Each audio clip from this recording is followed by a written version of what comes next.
রোজা ভঙ্গের কারণ, নামাজ ভঙ্গের কারণ, হজ ভঙ্গের কারণ, এগুলো আপনি জানলেন। ইমান ভঙ্গের কারণও জানা লাগবে কিনা? ইমান চলে যায় 10 কারণে। 1 নম্বর কারণ হলো যারা শিরক করে তাদের ইমান চলে যায়, যারা কুফর করে ইমান চলে যায়, তাগুত করলে ইমান চলে যায়, নেফাক করলে ইমান চলে যায়, জাতীয়তাবাদে বিশ্বাস করলে ইমান চলে যায়, ধর্মনিরপেক্ষবাদে বিশ্বাস করলে ইমান চলে যায়, পুঁজিবাদে বিশ্বাস করলে ইমান চলে যায়, আল্লাহর আইনে মুক্তি, মানুষের আইনে মুক্তি, চিন্তা চেতনা লালন করলে ইমান চলে যায়। আল্লাহ যা করতে পারে মানুষটা করতে পারে, এই চিন্তা চেতনা লালন করলে ইমান চলে যায়। এখন আমরা নামাজও পড়ি, জাতীয়তাবাদে বিশ্বাসও করি, আপনার ইমান নাই, ইমান নাই, বক্তব্য কার? পড়েন, আমার সাথে পড়েন। ওয়ামাই ইয়াবতাগি গায়রাল ইসলামি দীনান ফালা ইউকবালা মিনহু। আল্লাহ পাক বলেন, ইসলাম ছাড়া কোনো দল, ইসলাম ছাড়া কোনো মতাদর্শ, ইসলাম ছাড়া কোনো কনস্টিটিউশন, ইসলাম ছাড়া কোনো সংগঠন, ইসলাম ছাড়া কোনো দলমত আল্লাহ রব্বুল আলামিনের কাছে পুষে না। যারা নামাজেও আল্লাহকে সেজদা দেয়, নামাজে আল্লাহর গোলামি করে, রাজনীতির ময়দানেও তাদেরকে আল্লাহর গোলামি করা লাগবে। কথা কন না কে? এই জন্য ভাইয়েরা আমার 53 বছর ধরে আমরা দেখেছি মানুষের শান্তি, কল্যাণ, মুক্তি মিলে নাই। যে মুগ্ধ আবু সাইদরা জীবন দিল একটা বৈষম্য রাষ্ট্রের জন্য, আজকে নতুন নতুন ফ্যাসিস্ট দেখি, ডিপ নিয়ে গন্ডগোল, থানার দালালি নিয়ে গন্ডগোল, কোটি কোটি টাকা আত্মসাৎ, চাঁদাবাজি। আগামী দিনের এই বাংলাদেশটাকে আর কোনো চাঁদাবাজের হাতে আমরা দিতে চাই না। এই জন্য ঐক্যবদ্ধ হতে হবে। কোনো জালিমকে এই বাংলাদেশ আমরা দিব না। এই বাংলাদেশ দিব তাদের হাতেই, যেই কোরআন দিয়ে মসজিদ চলে, এই কোরআন দিয়ে যারা সংসদ চালাবে, এই কোরআন দিয়ে যারা অর্থ ব্যবস্থা চালাবে, এই কোরআন দিয়ে যারা বিচার ব্যবস্থা চালাবে, এই কোরআন দিয়ে যারা সংবিধান পরিচালনা করবে, এই কোরআনের নামাজের আইন যারা পাশ করবে, ওই সমস্ত মানুষদেরকে জাতীয় নির্বাচনে কোরআনের বিজয়ের জন্য ঐক্যবদ্ধভাবে নির্বাচনের ময়দানে মুজাহিদের মতো থাকার জন্য রাজি আছেন কিনা বলেন? সম্মানিত ভাইরা আমার, এই জন্য আর কোন জালিম ফাসিস্টকে আমরা দেখতে চাই না, যারা কোরআনের ব্যাপারে বলে কোরআনে রাজনীতি নাই। আরে জালেম বলে কোন কথা রে? যে রাসূল এই কোরআন দিয়ে 10 বছর রাষ্ট্র চালালেন, বিচার ব্যবস্থা চালালেন, শিক্ষা ব্যবস্থা চালালেন, আইন চালালেন, সংসদ চালালেন, সচিবালয় চালালেন, ডিসি অফিস চালালেন, এসপি অফিস চালালেন, পুলিশ চালালেন, বিডিআর চালালেন, জীবনের যত দিক আছে সব দিকের কথা যেই কোরআনে আছে, ওই জালিমরা বলছে কোরআনে রাজনীতি নাই। এই কথা বলার কারণে আগের জালিমদের যেই পরিণতি হয়েছে, ওই জালিমের বাপ বাংলাদেশের মানুষ তাদেরকে একেবারে বিদায় করেছে। নব্য জালিম তাদেরকে তাও যাওয়ার সুযোগ দিয়েছে। এই কোরআনের বিপক্ষে যারাই দাঁড়াবে তাদের অবস্থা আল্লাহ রব্বুল আলামিন ধ্বংস করার ক্ষমতা আছে না? না, সেটা তো দেখছেনই 5 আগস্টে, না দেখেননি? বদরের ঘটনা তো শুনছেন, ফেরাউন ডুবার ঘটনাও শুনছেন, নমরুদ জুতার বাড়ি খেয়ে দুনিয়া থেকে গেছে, এটাও তো শুনছেন। 5 আগস্ট তো দেখলেন না? দেখেন নাই?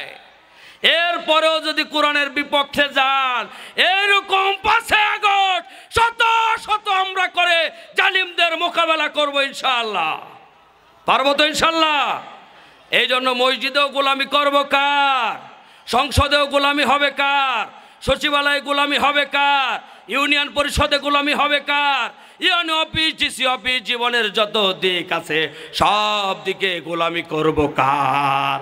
তাই আল্লাহ পাক বলেন, আলা আলাহুল খলকু আলাম, সৃষ্টি যার, আইন চলবে তার, মসজিদ আল্লাহর জায়গা, যার কারণে মসজিদ আল্লাহর নিয়মে চলবে। ডিসি অফিস, ইউনিয়ন অফিস, এগুলো সংসদ, সচিবালয়, এগুলো কার জায়গা? এগুলোর জায়গার মালিককে। তাহলে মসজিদ আল্লাহর জায়গা হওয়ার কারণে মসজিদে যদি আল্লাহর আইনে নিয়ম কানুন চলে, সংসদ, সচিবালয়, ডিসি অফিস, ইউনিয়ন অফিস, এগুলো তো কার আইন মানা লাগবে? আলহামদুলিল্লাহ, আমি হঠাৎ নামাজ পড়ে, আপনাদের মসজিদে তো অনেক ইমাম আছেন। ঈদের দিনে নামাজের আগে না পরে ঈদের খুতবা হয়? ঈদের নামাজও পড়েন না?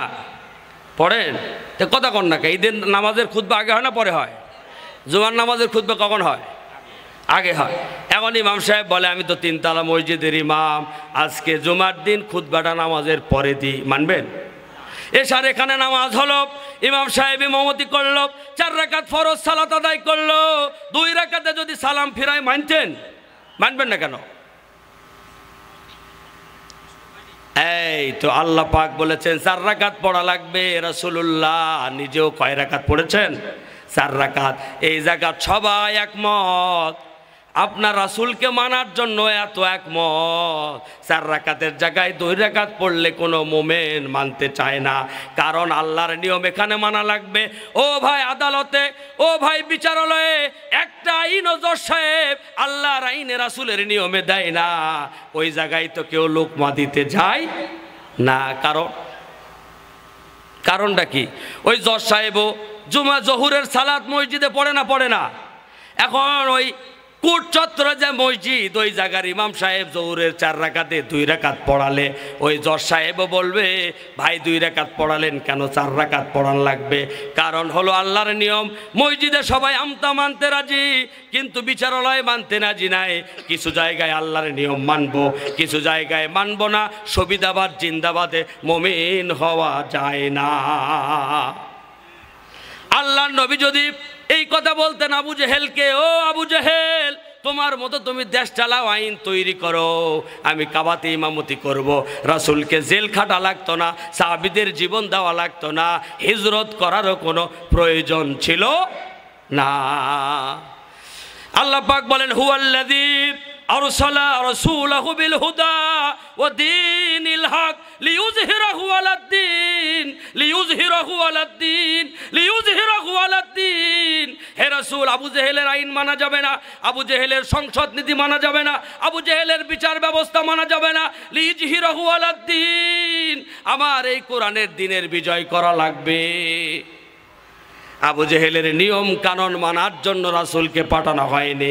যে নবী আবু জেহেলের নিয়ম কানুন মানে নাই, উম্মত হিসাবে মানুষের নিয়ম কানুন মানা যাবে না, ব্রিটিশের নিয়ম মানা যাবে না, মানুষের আইন মানা যাবে না। আইন মানা লাগবে কার? আল্লাহর আইন যদি সব জায়গায় মানার সিদ্ধান্ত গ্রহণ করি, আল্লাহর আইন মেনে যদি জীবন পরিচালনা করি, শান্তি এবং কল্যাণ দিবেন কে? মূসা নবী যদি বলতো ফেরাউন তোমার মতো তুমি দেশ চালাও, আমি কোনো বাধা দিব না, একটা মাদ্রাসা খুলবো, মহিলা মাদ্রাসা নাকি, একটা মাদ্রাসা খুলবো, একটা মক্তব খুলবো, খুলে আমি খুব দরবেশের মতো থাকবো, আইনের ব্যাপারে কথা বলবো না। ফেরাউন বলতো মাস শেষে তুমি বেতন নিয়ে কোনো অসুবিধা ছিল না। যদি নমরুদ বলতো, ইব্রাহিম নবী যদি বলতো নমরুদ তোমার মতো দেশ চালাও, রাষ্ট্র চালাও, আইন তৈরি করো, ইব্রাহিম নবীকে আগুনের ভিতরে পতিত হওয়ার প্রয়োজন ছিল না। সম্মানিত ভাইয়েরা আমার, এই জন্য আমরা দল মত বুঝি না, আমরা কোনো দলের নয়, আমরা আল্লাহর দলের মানুষ। কথা বলেন ঠিক না? যারা মনে করে ওই দল ওই সংগঠন তাদেরকে বাঁচাবে, রক্ষা করবে, ওই জালিমদের সঙ্গে না থাকলে মামলা হবে, জেল হবে। আজকে তাকিয়ে দেখুন, রক্ষা করা তো দূরের কথা, নিজের প্রাণ বাঁচানোর জন্য নিজেরাই বাগেই পাইরে পালা। আল্লাহ পাক বলেন মাসালুল্লাযিনা ইত্তাখাযু মিন দুনিল্লাহি আউলিয়া কামাসালিল আনকাবুত। আল্লাহ পাক বলেন যারা আমাকে অভিভাবক বাদ দিয়ে মানুষকে অভিভাবক হিসাবে গ্রহণ করে, দলকে অভিভাবক হিসাবে গ্রহণ করে, তাদের আশ্রয়স্থল হলো মাকড়সা জালের মতোই দুর্বল। মূসা নবী আল্লাহর এই জমিনে আল্লাহর দ্বীন প্রতিষ্ঠার জন্য কাজ করলেন, ফেরাউন ধাওয়া করলেন, সমুদ্রের ভিতরে 12টি রাস্তা বানায়া আল্লাহ সাহায্য এবং মদত মূসা নবীর উপর করছেন না করেন নাই? করে নাই ভাই, করে নাই? ফেরাউন হাজারো ষড়যন্ত্র করেছে, ইব্রাহিম নবীকে আগুনের ভিতরে ফেলে দিয়েছে, ইব্রাহিম নবীকে আল্লাহ সাহায্য করেছেন দিন কায়েমের রাস্তায়, আগুনটাকে এয়ার কন্ডিশন বানায়া জান্নাতের বাগান বানায়া ইব্রাহিম নবীকে সাহায্য করেছেন, নমরুদকে জুতার বাড়ি খায়া দুনিয়া থেকে বিদায় করেছেন। যারা আজকে কোরআনকে নিষিদ্ধ করার জন্য 1 তারিখে প্রজ্ঞাপন জারি করেছিলেন, লা তাসমাউ লিহাযাল কুরআন ওয়ালগাউ ফীহি লাআল্লাকুম তাগলিবুন। আবু জেহেল কাবা চত্বরে দাঁড়িয়ে বক্তব্য দিছে, আল্লাহ এটা কোরআনে দিল আবু জেহেলের সমালোচনা করার জন্য। সমালোচনা করার জন্য? বুঝতে পারেননি আমার? আবু জেহেল কাবা চত্বরে দাঁড়িয়ে কথাটা বলছে, লা তাসমাউ লিহাযাল কুরআন, কুরআন শুনতে দেওয়া যাবে না, অলগাউ ফীহি লাআল্লাকুম তাগলিবুন। এই কোরআনের আলোচনা যেখানে হবে সেখানে হট্টগোল করো, 44 ধারা জারি করো।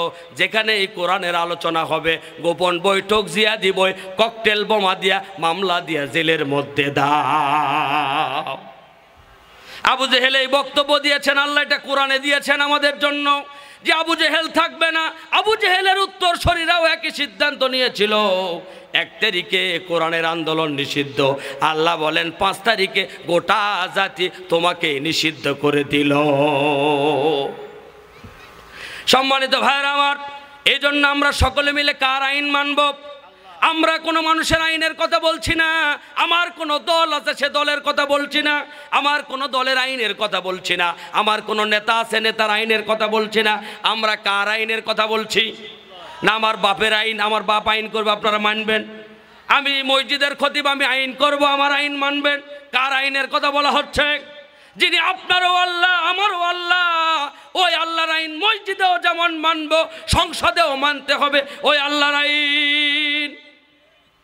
তাহলে আপনি মুমিন হতে পারবেন, তাছাড়া মুমিন হওয়ার কোনো সুযোগ নেই। আফাতুমিনুনা বিবাদিল কিতাব ওয়া তাকফুরুনা বিবাদ ফামা জাযাউ মান ইয়াফআলু যালিকা মিনকুম। আল্লাহ রাব্বুল আলামিন বলছে যে এই কোরআনুল কারীম মানবতার হেদায়েতের জন্য আমি নাজিল করেছি, যাতে করে হুদাল্লিন নাস ওয়া বাইয়িনাতিম মিনাল হুদা ওয়াল ফুরকান। এই হেদায়েতের কিতাব আল্লাহ দিয়েছেন। এই হেদায়েতের কিতাব আমরা অনুসরণ করলেই আমাদের কামিয়াবি আসবে। এজন্য ছাত্র জনতা যে জীবন দিয়েছেন, ত্যাগ কুরবানি নজরানা পেশ করেছেন একটা বৈষম্য রাষ্ট্রের জন্য, যেই রাষ্ট্রে কোনো জুলুম অন্যায় অত্যাচার গুম খুম থাকবে না, যেই রাষ্ট্রে মানুষের অধিকার নিয়ে ছিনিমিনি খেলবে না, কেউ কারো ডিপ পুকুর দখল করবে না, নাকি? এই জন্যই তো আবু সাঈদ মুগ্ধরা জীবন দিয়েছিল। আর এই বৈষম্যমুক্ত একটি রাষ্ট্র গঠনের জন্য প্রয়োজন হলো বৈষম্যমুক্ত একটি কিতাব, বৈষম্যমুক্ত একটি কনস্টিটিউশন, যেটা আল্লাহ বলেছেন কুল্লা হাবিতু মিনহা জামিআ ফাইম্মা ইয়াতিয়ান্নাকুম মিন্নি হুদান ফামান তাবিয়া হুদায়া ফালা খাউফুন আলাইহিম ওয়ালা হুম ইয়াহজানুন। এই বৈষম্যমুক্ত কিতাবকে যারা অনুসরণ করবে, ফামান তাবিয়া হুদায়া, তাদের জন্য কোনো ভয় থাকবে না, শঙ্কা থাকবে না, তাদের জন্য আল্লাহ রাব্বুল আলামিন নিরাপত্তা দান করবেন। এই জন্য বৈষম্যমুক্ত এই কোরআনুল কারীম দিয়ে আগামী দিনের বাংলাদেশ তৈরি করার জন্য সকলে ঐক্যবদ্ধভাবে ময়দানে ভূমিকা রাখতে হবে। 53 বছর ধরে আমরা দেখেছি মানুষের তৈরি করা আইন দিয়ে, তন্ত্র মন্ত্র দিয়ে এদেশের মানুষকে শান্তি, কল্যাণ, মুক্তি, নিরাপত্তা কোনোটাই দিতে পারেনি। আগামী দিনের জাতীয় নির্বাচনে বৈষম্যমুক্ত একটা রাষ্ট্র তৈরির জন্য কোরআনের কনস্টিটিউশনের কোনো বিকল্প হতে পারে না, পারে না, পারে না। কথা বলেন ঠিক না বা ঠিক? এই জন্য সংগ্রামী ভাইয়েরা আমার, আমরা যারা এখানে এসেছি আমাদের মনে রাখতে হবে এই কোরআন দিয়ে মসজিদ পরিচালনা হওয়ার জন্য মসজিদে শান্তি কল্যাণ এসেছে। এই কোরআন দিয়ে আগামী দিনে সংসদ পরিচালনা করার মাধ্যম দিয়ে, এই কোরআন দিয়ে সংসদ চললে সংসদের মাধ্যমে বাংলাদেশেও শান্তি কল্যাণ মুক্তি নিশ্চিত হতে পারবে। কথা বলেন ঠিক না বাটি? এই জন্য এই কোরআন দিয়ে শুধু আমরা নামাজ পড়ার মাধ্যমে, এই কোরআন খতমের মাধ্যমে, সোয়াবের মাধ্যমে, পড়ার মাধ্যমে শেষ করলে এই কোরআনের হক আদায় হবে না। কোরআনের হক আদায় করতে হলে হক তেলাওয়াতিহি, তেলাওয়াতের হক আদায় করতে হলে এই কোরআনের সমাজ বিনির্মাণের জন্য ঐক্যবদ্ধভাবে আগামী দিনে ময়দানে একামতে দিনের জন্য মুজাহিদের মতো, খালিদ বিন ওয়ালিদের মতো, খাব্বাবের মতো, বেলালের মতো, খুবাইবের মতো ময়দানে অটুট থাকতে হবে। পারবো তো ইনশাল্লাহ? পারবো তো? এ যাবৎ আমরা দেখেছি বাপের স্বপ্ন, স্বামীর স্বপ্ন, ভাইয়ের স্বপ্ন, চাচার স্বপ্ন, ডিজিটালের নাম, স্মার্টের নাম, স্বাধীনতার নাম, এত দফা, 7 দফা, 21 দফা, বহু দফা দেখেছি, সব দেখা শেষ। এখন আমরা দেখতে চাই কোরআনের বাংলাদেশ। এই জন্য আজকের এই তাফসিরুল কোরআন মাহফিল থেকে আমরা সিদ্ধান্ত নিব, আমরা কোরআনের পক্ষে আছি তো। যেই দলে কোরআন নাই সেই দলে আমরাও, যেই নেতারা কোরআন পড়ে না, বুঝে না, কোরআনের আন্দোলন করে না, ওই নেতাদের কথা আমরা শুনব। সম্মানিত ভাইরা আমার, এজন্য আল্লাহ রব্বুল আলামিন বলেন, শারা'a লাকুম মিনাদ-দীন মা ওয়াসা বিহি নূহাও ওয়াল্লাযী আওহাইনা ইলাইকা ওয়া মা ওয়াসাইনা বিহি ইব্রাহিম মূসা ওয়া ঈসা আন আকিমুদ্দীন ওয়া লা তাতাফাররাকু।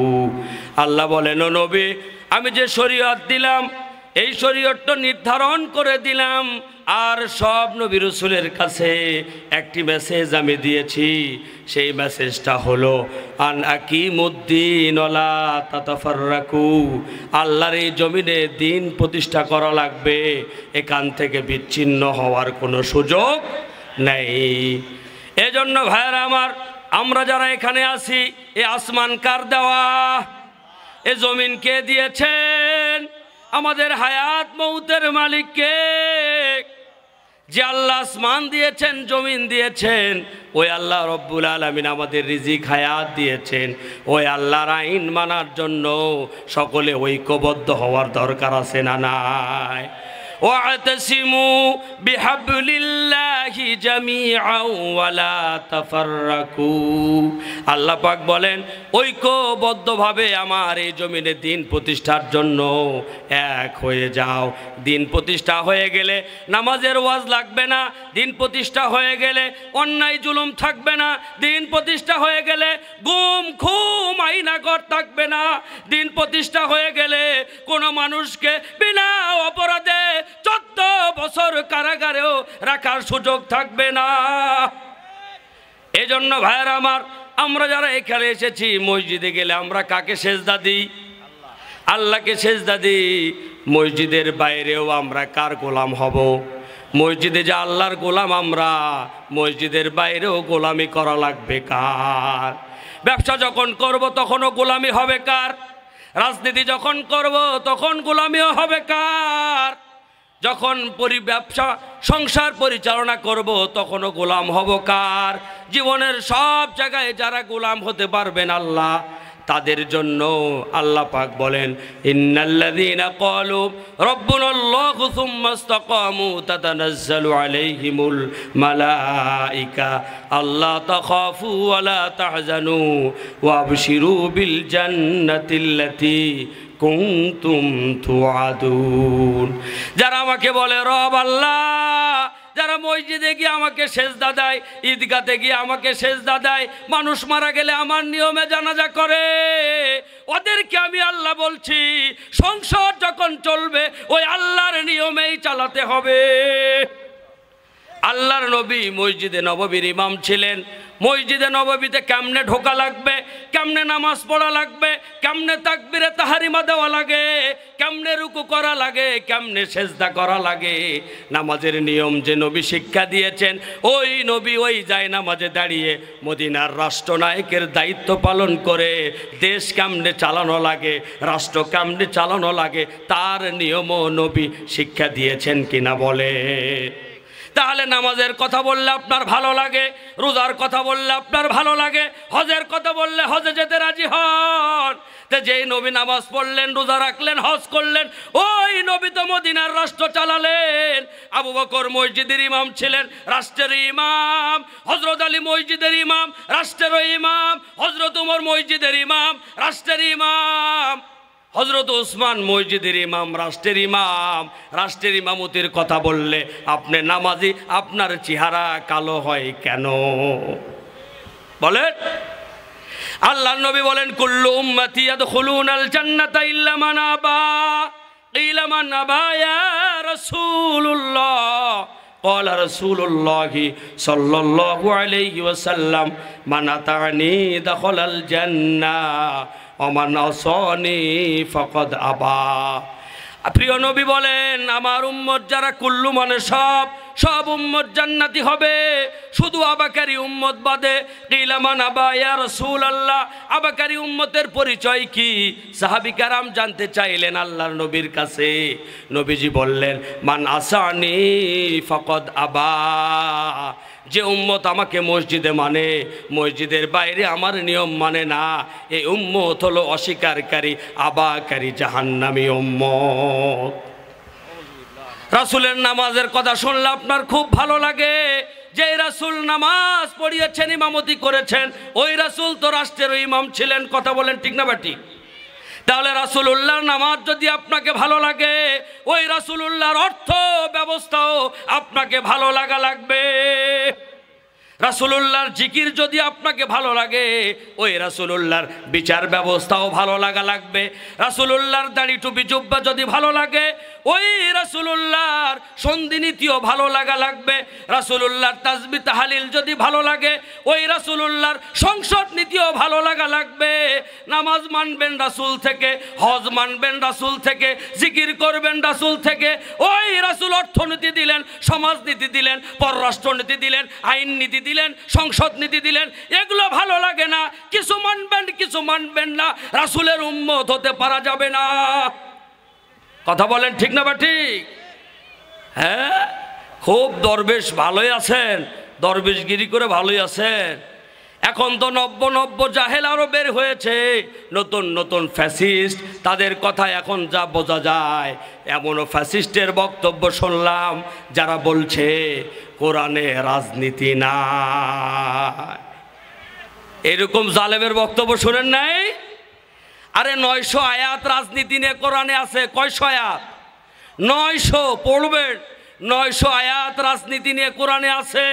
সূরা মুলক, মুলক মানে রাষ্ট্র, রাজ্য, সমাজ, দেশ, পুরা রাষ্ট্র ব্যবস্থা কেমনে চলবে, অর্থনীতি কেমনে চলবে, বিচার ব্যবস্থা কেমনে চলবে, সংসদ নীতি কেমনে চলবে, জীবনের শুরু থেকে শেষ পর্যন্ত সব নিয়ম নীতি আল্লাহ যেই কোরআনে দিলেন, তিবিয়ানাল লিকুল্লি শাই। আল্লাহ বলেন মানুষের যা প্রয়োজন সব কিছু এই কোরআনে আমি দিলাম। আর নব্য ফাসিস্টরা বলে এই কোরআনে রাজনীতি না। সম্মানিত ভাইয়েরা আমার, যেখানে আল্লাহ কিমুস সালাত বলেছেন সেখানে যাকাতের কথা আছে না নাই?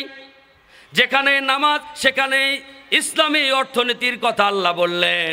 নামাজের কথা ভালো লাগে, ইসলামী অর্থনীতির কথা বললে মৌলবাদ রাজনীতি মনে করে দিন কায়েম থেকে দূরে সরেন কেন? আল্লাহ বলেন যাদের কাছে নামাজ রোজা ভালো লাগে কিন্তু রাসূলুল্লাহর সংসদ নীতি ভালো লাগে না, রাসূলুল্লাহর অর্থনীতি ভালো লাগে না, রাসূলুল্লাহর বিবাহ নীতি ভালো লাগে না, রাসূলুল্লাহর ব্যবসা নীতি ভালো লাগে না, রাসূলুল্লাহর সন্ধি নীতি ভালো লাগে না, রাসূলুল্লাহর দেশ পরিচালনার নিয়ম ভালো লাগে না। কারণ আল্লাহ বলেন কাবুর আলাল মুশরিকিন, তাদের কলবের ভিতরে, কলিজার ভিতরে শিরক এবং নেফাক ঢুকেছে, যার কারণে আল্লাহর আইনের কথা তাদের সহ্য হয় না। ও ভাই আমার, ঈমান চলে যায় 10 কারণে। কয় কারণে বলেন? 10 কারণে ঈমান চলে যায়। ওযু ভাঙার নিয়ম আপনি জানেন, নামাজ ভেঙে যায় কি কারণ তাও জানেন, রোজা ভাঙার কারণও জানলেন, বউকে কেমনে তালাক দেওয়া লাগে তাও জানেন কি না? জানেন না? এটা আপনি জানলেন। রোজা ভঙ্গের কারণ, নামাজ ভঙ্গের কারণ, হজ ভঙ্গের কারণ, এগুলো আপনি জানলেন। ঈমান ভঙ্গের কারণও জানা লাগবে কিনা? ঈমান চলে যায় 10 কারণে। 1 নম্বর কারণ হলো যারা শিরক করে তাদের ঈমান চলে যায়, যারা কুফর করে ঈমান চলে যায়, তাগুত করলে ঈমান চলে যায়, নেফাক করলে ঈমান চলে যায়, জাতীয়তাবাদে বিশ্বাস করলে ঈমান চলে যায়, ধর্মনিরপেক্ষবাদে বিশ্বাস করলে ঈমান চলে যায়, পুঁজিবাদে বিশ্বাস করলে ঈমান চলে যায়, আল্লাহর আইনে মুক্তি, মানুষের আইনে মুক্তি, চিন্তা চেতনা লালন করলে ঈমান চলে যায়, আল্লাহ যা করতে পারে মানুষটা করতে পারে, এই চিন্তা চেতনা লালন করলে ঈমান চলে যায়। এখন আমরা নামাজও পড়ি, জাতীয়তাবাদে বিশ্বাস করি, আপনার ঈমান নাই, ঈমান নাই, বক্তব্য কার? পড়েন, আমার সাথে পড়েন। ওয়ামাই ইয়াবতাগি গায়রাল ইসলামি দীনান ফালা ইউকবালা মিনহু। আল্লাহ পাক বলেন, ইসলাম ছাড়া কোনো দল, ইসলাম ছাড়া কোনো মতাদর্শ, ইসলাম ছাড়া কোনো কনস্টিটিউশন, ইসলাম ছাড়া কোনো সংগঠন, ইসলাম ছাড়া কোনো দলমত আল্লাহ রব্বুল আলামিনের কাছে পুষে না। যারা নামাজেও আল্লাহকে সেজদা দেয়, নামাজে আল্লাহর গোলামি করে, রাজনীতির ময়দানেও তাদেরকে আল্লাহর গোলামি করা লাগবে। কথা কর না কে? এই জন্য ভাইয়েরা আমার 53 বছর ধরে আমরা দেখেছি মানুষের শান্তি, কল্যাণ, মুক্তি মিলে নাই। যে মুগ্ধ আবু সাইদরা জীবন দিল একটা বৈষম্য রাষ্ট্রের জন্য, আজকে নতুন নতুন ফ্যাসিস্ট দেখি, ডিপ নিয়ে গন্ডগোল, থানার দালালি নিয়ে গন্ডগোল, কোটি কোটি টাকা আত্মসাৎ, চাঁদাবাজি। আগামী দিনের এই বাংলাদেশটাকে আর কোনো চাঁদাবাজের হাতে আমরা দিতে চাই না। এই জন্য ঐক্যবদ্ধ হতে হবে। কোনো জালিমকে এই বাংলাদেশ আমরা দিব না। এই বাংলাদেশ দিব তাদের হাতেই যেই কোরআন দিয়ে মসজিদ চলে, এই কোরআন দিয়ে যারা সংসদ চালাবে, এই কোরআন দিয়ে যারা অর্থ ব্যবস্থা চালাবে, এই কোরআন দিয়ে যারা বিচার ব্যবস্থা চালাবে, এই কোরআন দিয়ে যারা সংবিধান পরিচালনা করবে, এই কোরআনের নামাজের আইন যারা পাশ করবে, ওই সমস্ত মানুষদেরকে জাতীয় নির্বাচনে কোরআনের বিজয়ের জন্য ঐক্যবদ্ধভাবে নির্বাচনের ময়দানে মুজাহিদের মতো থাকার জন্য রাজি আছেন কিনা বলেন? সম্মানিত ভাইরা আমার, এই জন্য আর কোন জালিম ফাসিস্টকে আমরা দেখতে চাই না যারা কোরআনের ব্যাপারে বলে কোরআনে রাজনীতি নাই। আরে জালেম বলে কোন কথা রে? যে রাসূল এই কোরআন দিয়ে 10 বছর রাষ্ট্র চালালেন, বিচার ব্যবস্থা চালালেন, শিক্ষা ব্যবস্থা চালালেন, আইন চালালেন, সংসদ চালালেন, সচিবালয় চালালেন, ডিসি অফিস চালালেন, এসপি অফিস চালালেন, পুলিশ চালালেন, বিডিআর চালালেন। জীবনের যত দিক আছে সব দিকের কথা যেই কোরআনে আছে, ওই জালিমরা বলছে কোরআনে রাজনীতি নাই। এই কথা বলার কারণে আগের জালিমদের যেই পরিণতি হয়েছে, ওই জালিমের বাপ বাংলাদেশের মানুষ তাদেরকে একেবারে বিদায় করেছে। নব্য জালিম তাদেরকে তাও যাওয়ার সুযোগ দিয়েছে। এই কোরআনের বিপক্ষে যারাই দাঁড়াবে তাদের অবস্থা আল্লাহ রব্বুল আলামিন ধ্বংস করার ক্ষমতা আছে না? না, সেটা তো দেখছেনই 5 আগস্টে, না দেখেননি? বদরের ঘটনা তো শুনছেন, ফেরাউন ডুবার ঘটনাও শুনছেন, নমরুদ জুতার বাড়ি খেয়ে দুনিয়া থেকে গেছে, এটাও তো শুনছেন। 5 আগস্ট তো দেখলেন না? দেখেন নাই? এরপরেও যদি কোরআনের বিপক্ষে যান, এরকম 5 আগস্ট শত শত আমরা করে জালিমদের মোকাবেলা করব ইনশাআল্লাহ। পারবো তো ইনশাআল্লাহ? এই জন্য মসজিদেও গোলামি করব কার? সংসদেও গোলামি হবে কার? সচিবালয়ে গোলামি হবে কার? ইউনিয়ন পরিষদে গোলামি হবে কার? ইউনিয়ন অফিস, ডিসি অফিস, জীবনের যত দিক আছে সব দিকে গোলামি করব কার? তাই আল্লাহ পাক বলেন, আলা আলাহুল খলকু আলাম, সৃষ্টি যার, আইন চলবে তার, মসজিদ আল্লাহর জায়গা, যার কারণে মসজিদ আল্লাহর নিয়মে চলবে। ডিসি অফিস, ইউনিয়ন অফিস, এগুলো সংসদ, সচিবালয়, এগুলো কার জায়গা? এগুলোর জায়গার মালিককে। তাহলে মসজিদ আল্লাহর জায়গা হওয়ার কারণে মসজিদে যদি আল্লাহর আইনে নিয়ম কানুন চলে, সংসদ, সচিবালয়, ডিসি অফিস, ইউনিয়ন অফিস, এগুলো তো কার আইন মানা লাগবে? আলহামদুলিল্লাহ, আমি হঠাৎ নামাজ পড়ে আপনাদের মসজিদে তো অনেক ইমাম আছেন। ঈদের দিনে নামাজের আগে না পরে ঈদের খুতবা হয়? ঈদের নামাজও পড়েন না? পড়েন তো কথা কন না কে? ঈদের নামাজের খুতবা আগে হয় না পরে হয়? জুমার নামাজের খুতবা কখন হয়? আগে হয়। এখন ইমাম সাহেব বলে, আমি তো 3 তলা মসজিদের ইমাম, আজকে জুমার দিন খুতবাটা নামাজের পরে দিই, মানবেন? এসার এখানে নামাজ হলো, ইমাম সাহেব ইমামতি করলো, 4 রাকাত ফরজ সালাত আদায় করলো, 2 রাকাতে যদি সালাম ফিরায় মানতেন? মানবেন না কেন? এই তো আল্লাহ পাক বলেছেন 4 রাকাত পড়া লাগবে। রাসূলুল্লাহ নিজেও কয় রাকাত পড়েছেন? 4 রাকাত। এই জায়গায় সবাই একমত, আপনার রাসূলকে মানার জন্য এত একমত। 4 রাকাতের জায়গায় 2 রাকাত পড়লে কোনো মোমেন মানতে চায় না, কারণ আল্লাহর নিয়ম এখানে মানা লাগবে।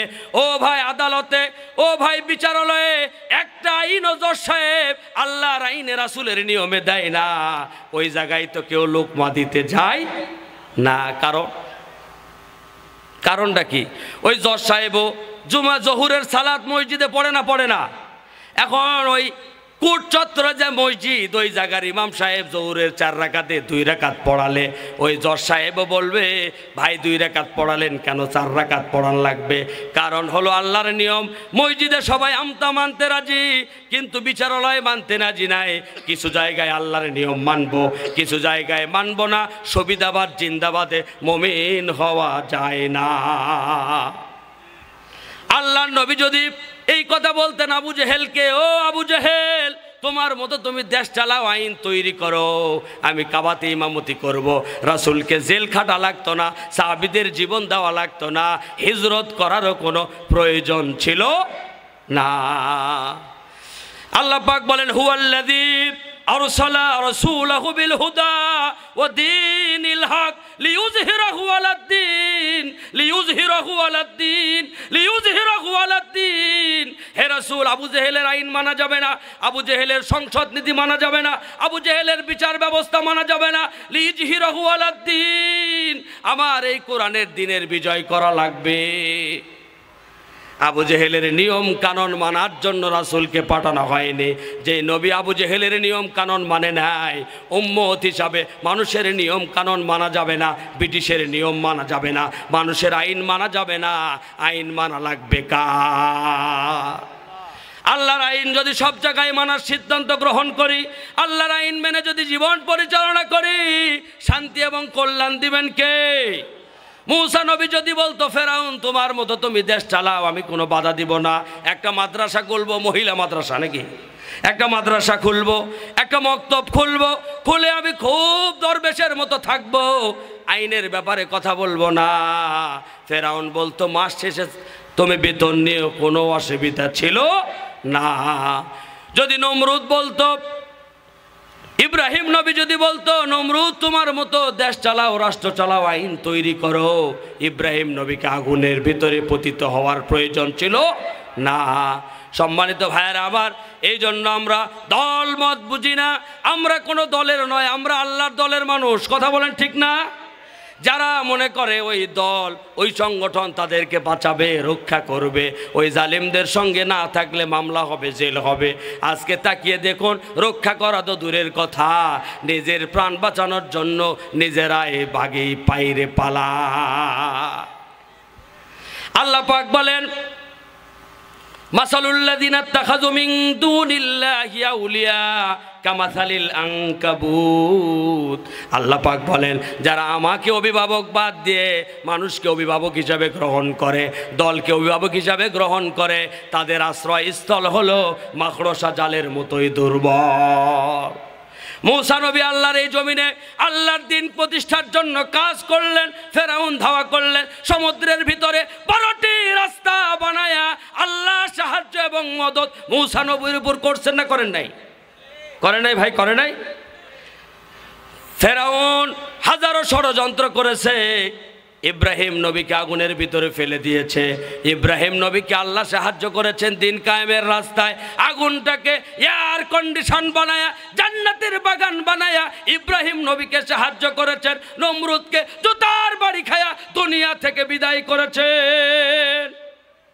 যারা আজকে কোরআনকে নিষিদ্ধ করার জন্য 1 তারিখে প্রজ্ঞাপন জারি করেছিলেন, লা তাসমাউ লিহাযাল কুরআন ওয়ালগাউ ফীহি লাআল্লাকুম তাগলিবুন।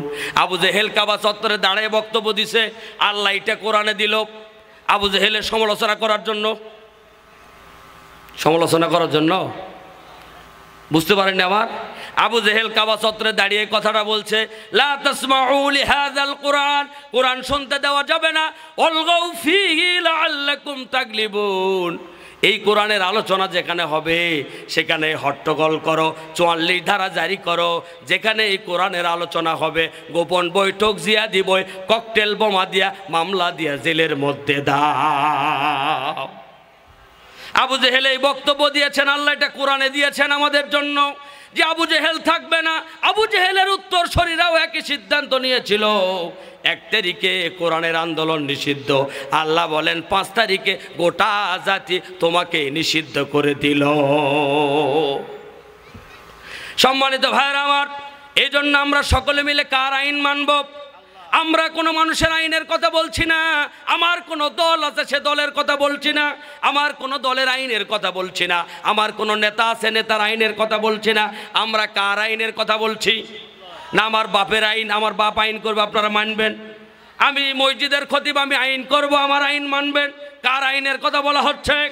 যিনি আপনারও আল্লাহ আমারও আল্লাহ, ওই আল্লাহর আইন মসজিদেও যেমন মানব, সংসদেও মানতে হবে ওই আল্লাহর আইন। তাহলে আপনি মুমিন হতে পারবেন, তাছাড়া মুমিন হওয়ার কোনো সুযোগ নেই। আফাতুমিনুনা বিবাদিল কিতাব ওয়া তাকফুরুনা বিবাদ ফামা জাযাউ মান ইয়াফআলু যালিকা মিনকুম ইল্লা খিযুন ফিল হায়াতিদ দুনিয়া ওয়া ইয়াউমাল কিয়ামাতি ইউরাদ্দুনা ইলা আশাদ্দিল আযাব। আল্লাহ বলেন কোরআনের নামাজ মানবা, কোরআনের রজ মানবা, কোরআনের সিয়াম মানবা, কোরআনের হজ মানবা, যাকাত মানবা, কোরআনের অন্যান্য বিধান মানবা না, দুনিয়ায় লাঞ্ছনা দিব, আখিরাতে ধাক্কায়া জাহান্নামে নিক্ষেপ করব, তোমার নাজাত মিলবে না। আল্লাহ পাক বলেন ইয়াকুলুনা নুমিনু বিবাদিন ওয়া নাকফুরু বিবাদ ইউরিদুনা ইয়াত্তাখিযু বাইনা যালিকা সাবিলা। তারা বলে ইয়াকুলুনা নুমিনু, আমরা তো কিছু মানি, মসজিদে হুজুরকে এক সপ্তাহ ভাত খাওয়াই, মসজিদে গেলে কোটাতে টাকা দিই, টাইলস কিনে দিই, ফ্যান কিনে দিই, ইয়াকুলুনা নুমিনু, কিছু তো মানি নাকি? মানি না একেবারে তা নয়, শুক্রবার তো টুপি মাথাতে মসজিদে যায় হুজুর, যায় না? ইয়াকুলুনা নুমিনু বিবাদিন ওয়া নাকফুরু বিবাদ, তারা বলে আমরা কিছু মানি, আল্লাহ বলে সব মানো, বলে না ওয়ানাক ফুরু বিবাদ, সব মানা যাবে না। ইউরিদুনা আইয়াত্তাখিযু বাইনা যালিকা সাবিলা, তারা মাঝামাঝি রাস্তা খোঁজে, এই দিকেও শয়তানকে অনুসরণ করতে চায়, তাগুতকে অনুসরণ করতে চায়, জাতীয়তাবাদের সঙ্গে থাকে, ধর্মনিরপেক্ষবাদের সঙ্গে থাকে, পুঁজিবাদের সঙ্গে থাকে, যেই দলে কোরআনের কর্মসূচি নাই তাদের সঙ্গেও থাকে। ইউরিদুনা আইয়াত্তাখিযু বাইনা যালিকা সাবিলা, মাঝামাঝি রাস্তা খুঁজে। আল্লাহ বলেন মাঝামাঝি কোনো রাস্তা নাই, একটা রাস্তা গেছে ফারিকুম ফিল জান্নাহ ও ফারিকুম ফিস সাঈর, একটা রাস্তা গেছে জান্নাতের দিকে আর একটা রাস্তা গেছে জাহান্নামের দিকে, মাঝামাঝি ইসলামে কোনো রাস্তা নাই।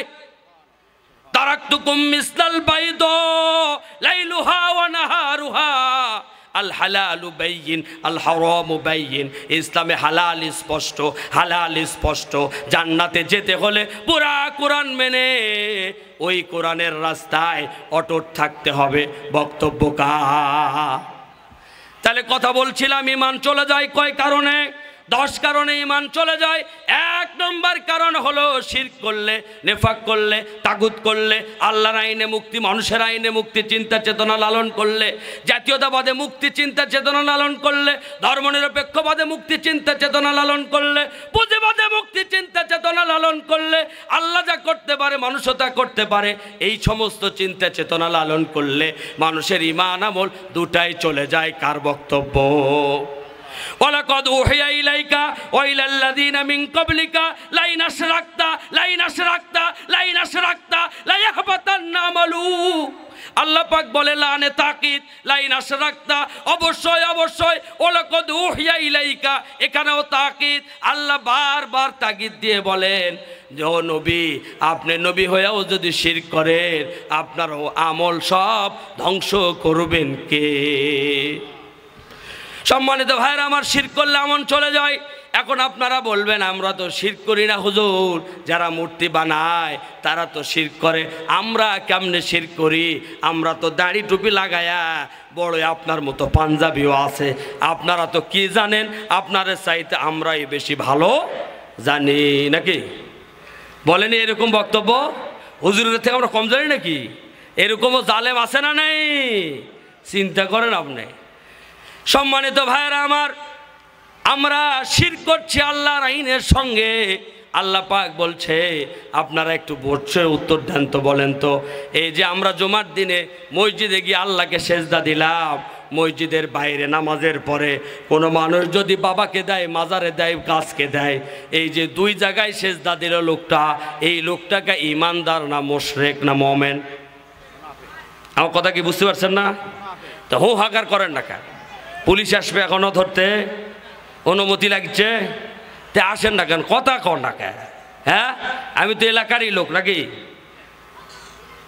মসজিদে যে ব্যক্তি সেজদা দিল, মসজিদের বাইরে গিয়ে বাবাকে দিল, মাজারে দিল, এই ব্যক্তিটা মোমেন না মুশরিক? কি জন্য মুশরিক হলো? ওয়াকাদা রাব্বুকা আল্লা তা'বুদু ইল্লা ইয়্যা, আল্লাহ পাক বলেন ইবাদতের একমাত্র মালিকানা কার হাতে? আল্লাহ বলেন ইবাদতের একমাত্র মালিক আমি আল্লাহ।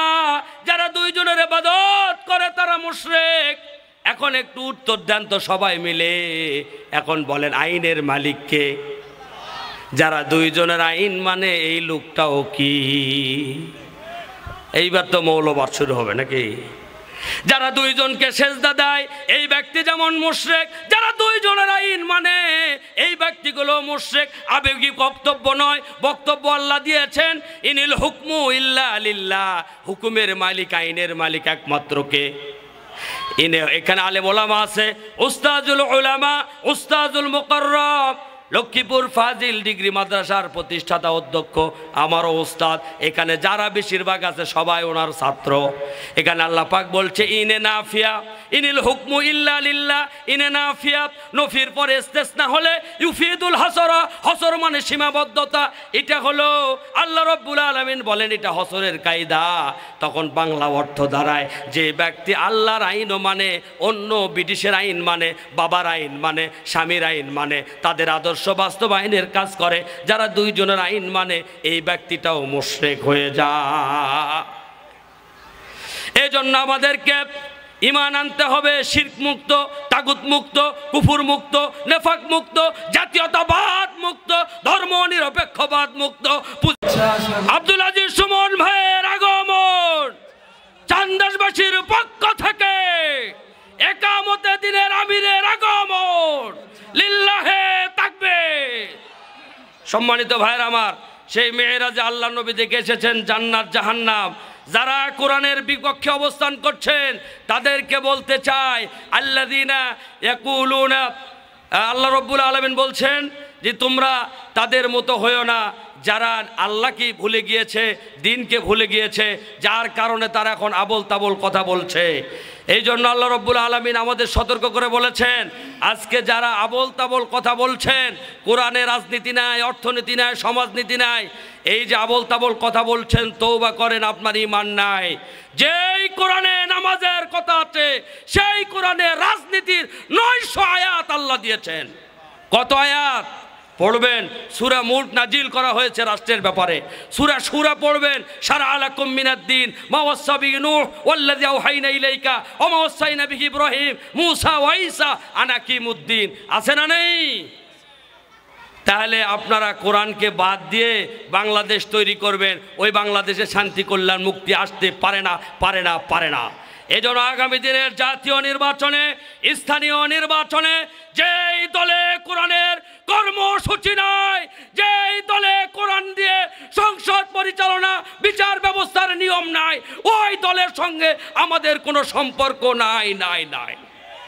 আগামী দিনের বাংলাদেশে আমরা কোরআনকে সংসদে বিজয় হিসাবে দেখতে চাই। এজন্য যারা এই কোরআন নিয়ে আমাদের কাছে আসবে, এই কোরআনের বক্তব্য আমরা দিয়েছি, আমাদের শায়েখ উস্তাদ আকাবির সিবাউ সালাররা দিয়েছেন। এই নামাজের কথা, নামাজের আইন এখনো পাশ হয়নি। আমরা আগামী দিনের সংসদে এই কোরআনের কথা, নামাজের কথা, জাকাতের কথা, বিচার ব্যবস্থার কথা সংসদে বলতে চাই। আল্লাহ রাব্বুল আলামিন আমাদের সকলকে সঠিক বুঝদান করেন। এই আশাবাদ ব্যক্ত রেখে তরুণ যুবকরা যে আয়োজন করেছেন, এটাতে খুশি না মন খারাপ? ওনারা সিদ্ধান্ত নিয়েছে যদি আপনাদের আগ্রহ থাকে, আল্লাহ কবুল করলে 2 দিন করা হবে। যেহেতু আমাদের মেহমান উপস্থিত আলহামদুলিল্লাহ ভালো, এই জন্য সকলকে সহযোগিতার কথা বলে আগামী দিনে সকলকে একামতে দিনের কর্মী হওয়ার আহ্বান জানিয়ে দিন কায়েমের গুরুত্ব বোঝানোর জন্য বলেছি। দিন কায়েমের গুরুত্ব যদি না বুঝেন তাহলে আপনার শিরক মুক্ত, কুফর মুক্ত, নেফাক মুক্ত, জাতীয়তাবাদ মুক্ত, ধর্মনিরপেক্ষবাদ মুক্ত ঈমান আপনার হবে না। ঈমানকে যদি শিরক, তাগুত, নেফাক মুক্ত, জাতীয়তাবাদ মুক্ত রাখতে হয় তাহলে আল্লাহর আইনের কোনো বিকল্প নাই। যে আল্লাহ মসজিদ পরিচালনার নিয়ম দিয়েছেন ওই আল্লাহ সংসদ পরিচালনার নিয়ম দিয়েছেন। কথা বলেন ঠিক কিনা? এই জন্য আল্লাহর আইন যেভাবে আমরা মসজিদে মানব, জীবনের সব জায়গায় ওই আল্লাহর আইন মানার জন্য ঐক্যবদ্ধ হয়ে ময়দানে থাকার জন্য উদারত দাওয়াত দিলাম। সকলকে ধন্যবাদ, মোবারকবাদ, সকলকে আন্তরিকভাবে জাযাকুমুল্লাহ খায়ের। পীর তাওহীদি জনতা, যুব সমাজ, তাদেরকে ধন্যবাদ। সুবহানাকাল্লাহুম্মা ওয়া বিহামদিকা আশহাদু আল্লা ইলাহা ইল্লা আনতা আস্তাগফিরুকা ওয়া আতুবু ইলাইক।